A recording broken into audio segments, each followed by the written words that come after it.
जय हिंद मित्रांनो, सर्वांचं आजच्या या यूट्यूबच्या एका नवीन व्हिडिओमध्ये मी मनापासून स्वागत करत आहे। आजच्या या व्हिडिओच्या माध्यमातून तुमच्या मनामध्ये अत्यंत जास्त महत्त्वाचा असलेला एक प्रश्न, त्या प्रश्नाचं उत्तर या व्हिडिओच्या माध्यमातून आपण जाणून घेणार आहोत। सोशल मीडियावरती आणि त्याच्यासोबतच इतर काही यूट्यूब चॅनलच्या वरती एक महत्त्वाची बातमी या ठिकाणी व्हायरल होताना आपल्याला दिसत आहे की आता जो काही येऊ घातलेला फेज 2 आहे, दुसरा टप्पा आहे चालू शिक्षक भरतीचा, त्या चालू शिक्षक भरतीच्या दुसऱ्या टप्प्यामध्ये जिल्हा परिषदेच्या जागा येणार नाहीत का? आपण आजच्या या व्हिडिओमध्ये त्याच एका प्रश्नाचं उत्तर या व्हिडिओच्या माध्यमातून जाणून घेणार आहोत। तपशीलवार पद्धतीने सगळ्या गोष्टी आपण या ठिकाणी या व्हिडिओच्या माध्यमातून कव्हर करण्यासाठी प्रयत्न करणार आहोत। परंतु तत्पूर्वी आपण जर चॅनलवर नवीन असाल तर आमचं चॅनल सबस्क्राइब करा, साईडचे जे बेल आयकॉन आहे त्याला देखील प्रेस करा, जेणेकरून शिक्षक भरतीच्या संदर्भामधल्या कोणत्याही प्रकारची माहिती आपल्याकडून मिस होणार नाही। मित्रांनो, आपण डिटेल्समध्ये सगळ्या विषयांवरती तपशीलवार पद्धतीने माहिती पाहण्यापूर्वी आपण जर का या ठिकाणी तिसऱ्या अभियोग्यता आणि बुद्धिमत्ता चाचणीची तयारी करत असाल तर तुमच्याकरिता उपलब्ध आहे मिशन टेट बॅच 3.0, जी की आजपासून आपण सुरुवात केलेली आहे 25 मार्च पासून।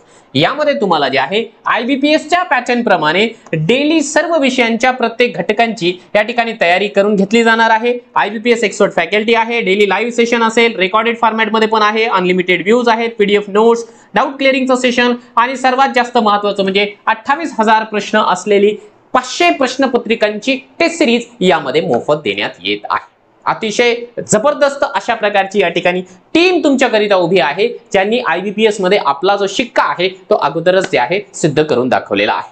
आता अभ्यासाकरिता वेळ देखील कमी आहे, त्याच्यामुळे लवकर आपण अभ्यासाला तयारीमध्ये राहायचं आहे, अभ्यासाला सुरुवात करून द्यायची आहे। सध्याच्या घडीला आपण ईद पर्यंत या ठिकाणी 15% डिस्काउंट देतो आहोत, कारण पाडवा आणि ईद एका दिवसा पाठीमागे एक येत आहे, त्यामुळे दोन्ही दिवसांचं औचित्य साधून आपण 15% डिस्काउंट त्याच्यावरती देत आहोत। आपल्याला जर का आपल्या स्वतःच्या जिल्ह्यामध्ये लागायचं असेल तर जास्तच स्कोर करावा लागणार, आणि जास्त स्कोर करायचा असेल तर यापेक्षा चांगलं मार्गदर्शन तुम्हाला कुठेही मिळणार नाही। तुम्हाला वाटलं की यार ठीक आहे, माझा अभ्यास झालेला आहे, मला या ठिकाणी टेस्ट सिरीज हवी आहे, तर तुमच्याकरिता 500 टेस्ट असलेली ही टेस्ट सिरीज देखील अवेलेबल करून देण्यात आलेली, ज्यामध्ये 500 टेस्ट आहेत, त्यामध्ये 100 फुल लेंथ टेस्ट आहेत 200 मार्कांच्या, त्याच्यासोबत जे आहे टॉपिक वाईज टेस्ट या ठिकाणी 400 तुम्हाला इन्क्लूड करून देण्यात आलेले आहे। आणि बऱ्याच उमेदवारांना असं वाटतं की यार आपल्याला आजमावून बघायचं आहे, अगोदर पहिले इस्तेमाल करे फिर विश्वास करे या म्हणीप्रमाणे, तर 5 टेस्ट आपण टोटल फ्री दिलेली आहे। या टेस्ट ज्या आहेत त्या तुम्हाला मराठी आणि इंग्लिश दोन्ही भाषेमध्ये सापडतील, ठीक आहे। म्हणजे एकच प्रश्न मराठीमध्ये पण आहे, इंग्लिशमध्ये पण आहे। चला आता आपण येऊया आपल्या महत्त्वाच्या मुद्द्याकडे। तो महत्त्वाचा मुद्दा म्हणजे नेमकं काय आहे की आपल्याला येत्या फेज 2 करिता जे काही सध्या चान्स मिळालेला आहे, बघा आपली जी शिक्षक भरती आहे चालू असलेली 2022 ची आहे, 2022 ची शिक्षक भरती अजूनही चालू आहे। फेज 1 कंप्लीट झालेला आहे, आता फेज 2 ची आपल्याला प्रतीक्षा आहे। फेज 2 मधल्या देखील बऱ्याचशा गोष्टी या ठिकाणी पुढे गेलेल्या आहेत, चांगल्या प्रकारे काही घटना या ठिकाणी घडलेल्या आहेत। फार मोठा मी व्हिडिओ बनवणार नाही, ठीक आहे। बघा फेज 2 मध्ये जाहिराती अपलोड करण्याचं काम सध्याच्या घडीला चालू आहे। सर्व आस्थापनांना त्यांचं लॉगिन या ठिकाणी उपलब्ध करून दिलेलं आहे, त्यामुळे ते त्यांच्या परीने या ठिकाणी लॉगिनला जागा अपलोड करत आहे। ही पहिली गोष्ट, त्यांना तो जो चान्स आहे 31 मार्च 2025 पर्यंत देण्यात आलेला आहे। सोबतच जे आहे जे अभियोग्यता धारक होते, ज्यांना आपली प्रोफाईल या ठिकाणी अपडेट करायची होती, काहीतरी चुकीची दुरुस्ती करायची होती, त्याही उमेदवारांना चान्स देण्यात आला होता। त्या उमेदवारांनी आपली प्रोफाईल अपडेट करून घेतलेली आहे। जे मराठा उमेदवार होते त्यांना आपली कॅटेगरी जर का बदलायची असेल तर त्यांना तोही चान्स या ठिकाणी देण्यात आलेला आहे, आणि ती प्रक्रिया 21 तारखेला कंप्लीट झालेली आहे। म्हणजे आता एडिटचा चान्स मिळणार नाही, उमेदवारांचं नवीन रजिस्ट्रेशन या ठिकाणी आता होणार नाही, ती प्रक्रिया पूर्ण पद्धतीने पार पडलेली आहे। राहतो आहे आस्थापनांचा प्रश्न, की तो आस्थापनांचा प्रश्न असा आहे की 31 तारखेला त्यांनाही तो जो कालावधी दिलेला आहे तो फिनिश केला जाणार आहे, त्यांची जी विंडो आहे अनफॉर्च्युनेटली बंद केली जाणार आहे। मग आता सद्यस्थितीमध्ये आपण जर का सिच्युएशन बघितली पोर्टलची, ती काय आहे की पोर्टलवर किती जागा आल्यात वगैरे, जर बघा आता ढोबळ मानाने जर का आपण जेवढं अपडेट राहण्याचा प्रयत्न करतो आहोत, माहिती मिळवण्याचा प्रयत्न करतो आहोत, तर सध्याच्या घडीला आपल्याला एवढं कळालेलं आहे 12 ते 13,000 जागा या ठिकाणी ज्या आहेत पोर्टलला ऑलरेडी येऊन बसलेल्या आहेत। 13,000 जागा। आता या 13,000 जागा कोणाकोणाच्या आहेत, तर 13,000 जागांमध्ये महत्वाचा आहे महानगरपालिका, नगरपालिका, कटक मंडळे आणि खासगी संस्था, त्यामध्ये अंशतः अनुदानित, पूर्णतः अनुदानित दोन्ही प्रकारच्या आहेत। आणि पहिली ते 12वी वर्गाच्या जागा आहेत, सर्व माध्यमाच्या जागा आहेत, ठीक। आता मी जेवढ्या गोष्टी बोललो त्यामधून एक गोष्ट तुम्हाला मिसिंग दिसत असेल, जिल्हा परिषद. बरोबर आहे, अजूनही जिल्हा परिषदांच्या जागा अपलोड झालेल्या नाही. त्याच्या पाठीमागे सर्वात महत्त्वाचं कारण काय आहे, तर आता सध्या आंतरजिल्हा बदली होणार आहे.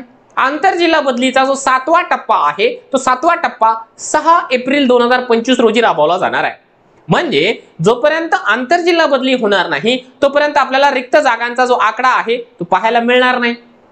म्हणजे काय आहे, जर जिल्हा परिषदांना आपल्या जागा अपडेट करायचा या ठिकाणी चान्स भेटला तर त्यांना तो जो अपडेटचा चान्स आहे 6 तारखेच्या नंतर मिळेल. आणि त्याच्या पूर्वी जर का या ठिकाणी आस्थापनांचा टॅब बंद झाला, हे बघा मला निगेटिव्ह बोलायची सवय नाहीये, परंतु रियालिटी हीच आहे की त्या पद्धतीने जर का घडलं तर जिल्हा परिषदेच्या जागा फार तुटपुंजा अशा प्रकारच्या येऊ शकतात. हा धोका सध्याच्या घडीला निर्माण झालेला आहे. मी तुम्हाला घाबरवून सोडत नाहीये, तुम्हाला जाणून बुजून पॅनिक करत नाहीये, कारण निगेटिव्ह वातावरण निर्माण करणे हे मला कधीही आवडत नाहीये, परंतु ही रियालिटी आहे. अशा प्रकारची शक्यता निर्माण झालेली आहे. त्याच्या पाठीमागे आणखी दुसरं एक स्ट्रॉंग जे रिझन आहे, तो स्ट्रॉंग रिझन आहे संच मान्यतेच्या संदर्भामध्ये. कारण त्यामध्ये ज्या पद्धतीने सांगितलेलं आहे की संच मान्यतेमध्ये अतिरिक्त जर का पदं होत असेल तर मग तुम्ही ती पदं या ठिकाणी जे आहे कमी करा. म्हणजे ती पदं जर का तुम्ही वॅकन्सी मधून देत असाल तर वॅकन्सी मधून ती पदं कमी करा. त्यामुळे देखील बऱ्याच प्रमाणावरती आपल्याला या ठिकाणी पदं कमी येताना दिसू शकतात. आता खऱ्या अर्थाने जो 10%चा मुद्दा आहे की 10% जागा या ठिकाणी बाजूला ठेवल्या होत्या, कपात केलेल्या होत्या, त्या जागा आपल्या हक्काच्या आहेत. दुसरी महत्त्वाची गोष्ट, ज्या जागा रिक्त राहिल्या, ज्या जागांचे उमेदवार अपात्र राहिले, ज्या जागांचे उमेदवार हजर राहू शकले नाही, त्या जागांवरती देखील आपला हक्क आहे. त्या आपल्या हक्काच्या जागा आहेत, त्या जागा ऍटलीस्ट लवकरात लवकर यायला पाहिजे. परंतु अनफॉर्च्युनेटली अजूनही त्या जागा आपल्याला आलेल्या पाहायला मिळालेल्या नाहीत. ढोबळमानाने जर का तुमच्या मनामध्ये प्रश्न निर्माण झाला असेल मग मी बोलत असताना की जर तो आकडा तरी किती आहे, तर तो आकडा 2,500 ते 3,000च्या घरामध्ये आहे. हे मी कदाचित एक याच्या पूर्वी देखील बोललो होतो. यामध्ये जेवढे उमेदवार न मिळालेले, अपात्र, गैरहजर हे सगळे उमेदवार आलेले, अनअवेलेबल असलेले हे सगळे उमेदवार जवळपास 2,500 ते 3,000च्या आसपास असू शकतात. हा आकडा तरी आपल्याला या ठिकाणी पोर्टलला पाहायला मिळालेला पाहिजे होता. आता याकरिता जे आहे आपल्या उमेदवारांची अभियोग्यताधारकांची जी टीम आहे, ज्यांना की तुषार देशमुख सर लीड करतायत, ते आंदोलनाच्या पवित्र्यामध्ये देखील आहे. खऱ्या अर्थाने हा धोका जेव्हा निर्माण होतो त्यावेळी जे आहे आपल्याला आपला हक्क त्या ठिकाणी मागावा लागतो आणि मागायलाही पाहिजे. आपणही त्या मताचं या ठिकाणी जे आहे निश्चितपणाने समर्थन करतो आहोत. त्यामुळे आता आपण आपल्या जिल्ह्याच्या लेवलवरून काही प्रयत्न करू शकतो का की किमान जेवढ्या जागा ऍटलीस्ट यायला पाहिजे, फार जास्त नाही पण किमान जे आहे जे उमेदवार 3-4 मार्कांना मेरिटने या ठिकाणी थांबलेले आहे, किमान त्या उमेदवारांना तरी आपल्या हक्काची नोकरी या ठिकाणी मिळायला पाहिजे. असं जर आपल्याला वाटत असेल तर आपण आपल्या परीने या ठिकाणी प्रयत्न करा. किंवा जे उमेदवार प्रयत्न करत आहेत, जे गट, संघटना किंवा जे ग्रुप म्हणा यासाठी प्रयत्न करत असतील त्यांना आपण साथ द्या. फुल ना फुलाची पाकळी आपण आपल्या परीने साथ द्या, जेणेकरून आपल्या फुल ना फुलाची पाकळी थोडंसं हातभार लावल्यामुळे जर का एक जागा जरी वाढत असेल तर लक्षात घ्या, एक जागा म्हणजे एक उमेदवार नाही, एक जागा म्हणजे एक अख्खं कुटुंब आहे. लक्षात घ्या, त्या व्यक्तीवरती डिपेंड असलेलं अख्खं कुटुंब आहे. त्या पूर्ण कुटुंबाचा आशीर्वाद, दुआ आपल्याला लागल्याशिवाय राहणार नाही. हीच हार्श रियालिटी आहे. त्यामुळे आपण आपल्या परीने प्रिपेअर राहायला पाहिजे. असं नको की आयत्या वेळेला आम्हाला फारच मोठा धक्का बसला. असंही या व्हिडिओच्या माध्यमातून मी बोलत नाही की जिल्हा परिषदेच्या जागाच येणार नाहीत. जागा येतील, परंतु जागांचा आकडा जो आहे तो फार कमी असण्याची दाट शक्यता आहे. त्याच्या पाठीमागे बऱ्याच उमेदवारांनी जे आहे आपल्या परीने आयुक्त ऑफिस म्हणा किंवा मंत्रालय लेवल म्हणा या ठिकाणी पाठपुरावा केलेला आहे आणि या ठिकाणापासून त्यांना मिळालेली ही उत्तरं आहेत. हाच रिप्लाय सर्वांना मिळाला. एका ग्रुपला हा रिप्लाय मिळालेला नाहीये, तर अनेक ग्रुप जेव्हा वारंवार त्या ठिकाणी गेले, जवळपास प्रत्येकाला याच पद्धतीचा रिप्लाय मिळालेला आहे. त्यामुळे सध्या आपण असं म्हणू शकतो की थोडंसं जे आहे जिल्हा परिषदांच्या जागांवरती संकट आलेलं आहे. सध्या आपल्या हातामध्ये ज्या गोष्टी आहे आपण आपल्या परीने करण्याचा प्रयत्न करा. ज्यांना काहीतरी हातभार लावणं शक्य आहे त्यांनी हातभार लावा. ज्यांनी जे आहे घरी बसून ऍटलीस्ट प्रार्थना करणं ज्यांना शक्य आहे तेवढं तरी तुम्ही या ठिकाणी प्रयत्न करायलाच पाहिजे. कारण आता जे आहे फारच लवकर या ठिकाणी भरतीची प्रक्रिया होणार आहे आणि भरती लवकर करण्यामागचं सर्वात महत्त्वाचं कारण काय आहे माहितीये की ज्या काही खासगी संस्था आहेत त्या खासगी संस्था आता थांबायला तयार नाही.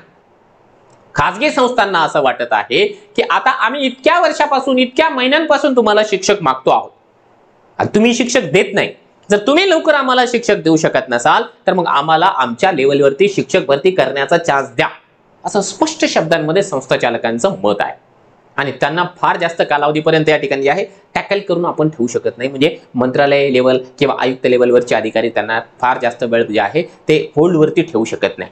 त्यांना आपली भरती जी आहे लवकरात लवकर करून घ्यायची आहे. आणि विशेष म्हणजे तिसरी अभियोग्यता चाचणीची जी आहे नोटिफिकेशन देखील लवकर येणार आहे. त्याच्यापूर्वी त्यांना फेज 2 कंप्लीट करून द्यावा लागणार आहे. त्यामुळे बी अवेअर, आपल्या परीने ज्यांना जे जे काही चान्स भेटतो आहे त्या चान्सचा आपण जे आहे फायदा उचलावा. आपण आपल्या लेवलवरून आपल्या आस्थापनांच्या लेवलवर जाऊन जे आहे थोडीशी चौकशी करावी, पाठपुरावा करावा, विनंती करावी आणि जास्तीत जास्त जागा पोर्टलला आणण्यासाठी हातभार लावावा.